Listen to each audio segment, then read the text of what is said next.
this is the election which will be decided by the woman voter.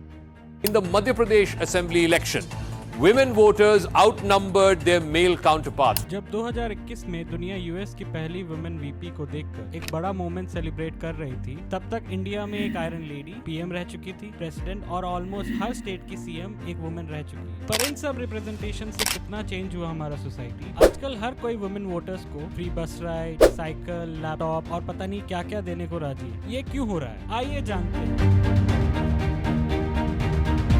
इसकी शुरुआत स्वदेशी movement से हुई। 1905 में एक महिला क्रांति और उनके वोटिंग पावर का और उनके राइट्स को डिस्कस किया गया पहली बार। जहां जब बाकी देशों में वुमेन राइट्स के लिए इतना स्ट्रगल हुआ, इंडियन वुमेन्स को पहली बार वोटिंग राइट्स 1935 में दिया गया, सिर्फ प्रोविंशियल इलेक्शन के लिए, जो कि जनरल इलेक्शन 1951-1952 में उनको फुल फ्लेज वोटिंग राइट्स दी गई, जो कि एक सिग्निफिकेंट स्टेप था वोटिंग इक्वालिटी के लिए। Post 1960 there was a trend shift with gender inequality and the issues like dowry, death and price सबसे ज्यादा बदलाव लाए। 1992 में जब पंचायत लेवल रिफॉर्म्स हुए, उसमें वुमेन को 33.3% सीट्स उनके लिए रिजर्व किया गया पंचायत इलेक्शन।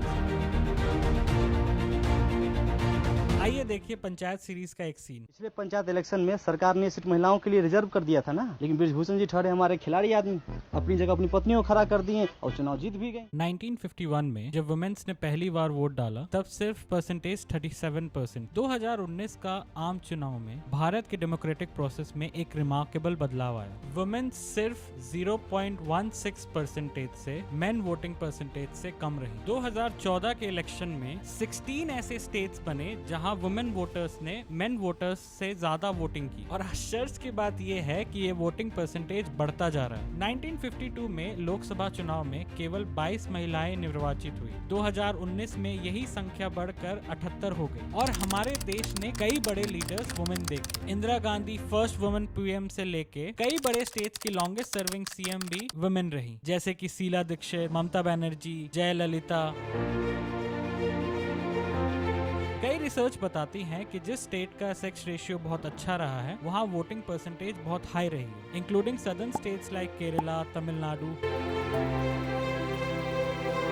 कुछ ही दिन पहले एक बिल पास किया गया, वुमेन रिजर्वेशन बिल 2023। अब पंचायत ही नहीं, लोकसभा और अन्य लेजिस्लेटिव असेंबलीज में भी वुमेन को 33% सीट्स उनके लिए रिजर्व करी गई है। ऐसे क्या फैक्टर्स है जो उनके वोटिंग डिसीजन को चेंज करते हैं? आइए जानते हैं फर्स्ट फैक्टर को। अब हर पार्टी चाहती है कि वुमेन वोट्स उनके लिए शिफ्ट हो। ऐसे कई स्कीम्स उनके लिए लाए जा रहे हैं, जैसे कि अकाउंट में 1 लाख रुपए, या उनके घरेलू सामान पे सब्सिडी, जैसे कि गैस सिलेंडर, और वुमेन को एम्पावर करने के लिए टॉयलेट, हाउसिंग स्कीम्स। ये एक बड़ा रीजन था कि past state and general election में बीजेपी को ह्यूज सपोर्ट मिला उनके कई सारे रूरल किचन, प्रधानमंत्री आवास योजना के तहत। तो मोदी ने क्या किया, आप ये सोचिए कि इंदिरा आवास योजना पहले से थी इंदिरा गांधी के समय से, बट उसके अंदर जो scale, speed and spread phenomenon, आप खुद वुमेन है, एक वुमेन जिसके हाथ में कुछ पैसा ना हो और उसके नाम के ऊपर यदि घर हो जाए, हम बड़े संपन्न लोगों में भी वुमेन के पास यदि उसके नाम पर मकान हो जाए, उससे बड़ा प्लीजर आप कोई सोच सकते हैं?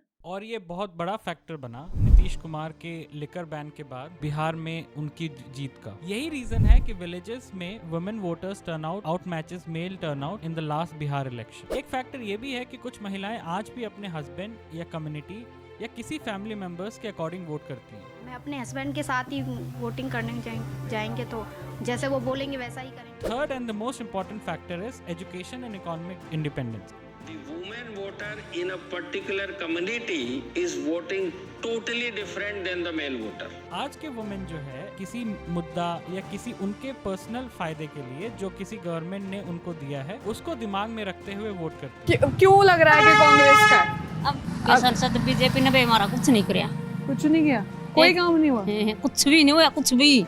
मोदी ने क्या नहीं कराया, गरीब के लिए सब कुछ कराया, मोदी ने भी कराया, रविंद्र शर्मा ने भी कराया है। पर क्या सारे वुमेन वोटर्स को हम एक बास्केट में डाल दें और ये कहें कि सारे वुमेन वोटर्स एक ही तरीके से वोट करती हैं? तो आइए एक एग्जांपल लीजिए वेस्ट बंगाल इलेक्शन में, जिसमें बहुत ही इंटरेस्टिंग हुआ, जिसमें रूरल वुमेन ने वोट किया ममता बनर्जी को जीतने के लिए, पर urban voters voted for BJP.